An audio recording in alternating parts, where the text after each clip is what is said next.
The struggle itself towards the heights is enough to fill a man's heart. One must imagine Sisyphus happy. There is scarcely any passion without struggle. This world I can touch, and I likewise judge that it exists. Don't walk behind me, I may not lead. Don't walk in front of me, I may not follow. Just walk beside me and be my friend. Don't wait for the last judgment, it takes place every day. There is no fate that cannot be surmounted by scorn. Perhaps we cannot prevent this world from being a world in which children are tortured, but we can reduce the number of tortured children. And if you don't help us, who else in the world can help us do this? There is no sun without shadow, and it is essential to know the night.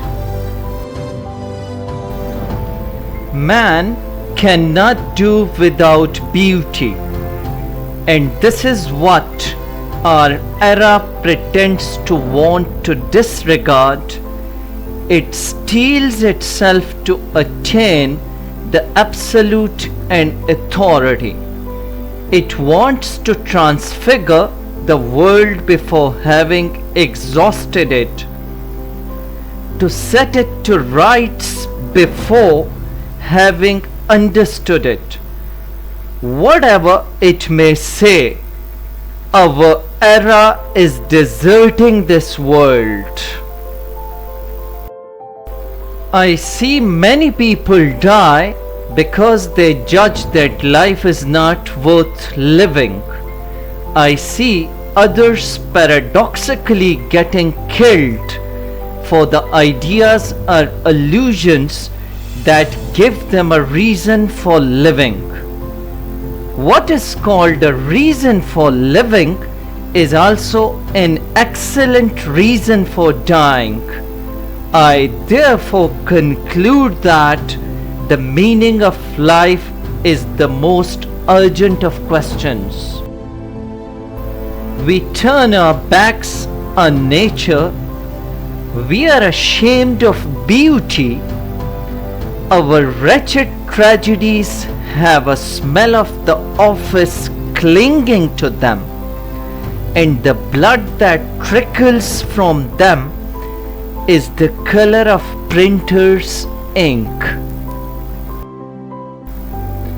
The gods had condemned Sisyphus to ceaselessly rolling a rock to the top of a mountain, whence the stone would fall back of its own weight.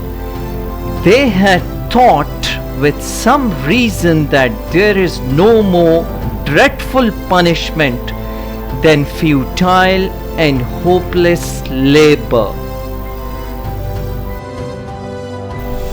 All great deeds and all great thoughts have a ridiculous beginning.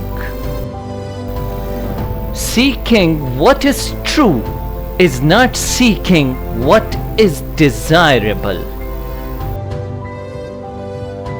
There is but one truly serious philosophical problem, and that is suicide.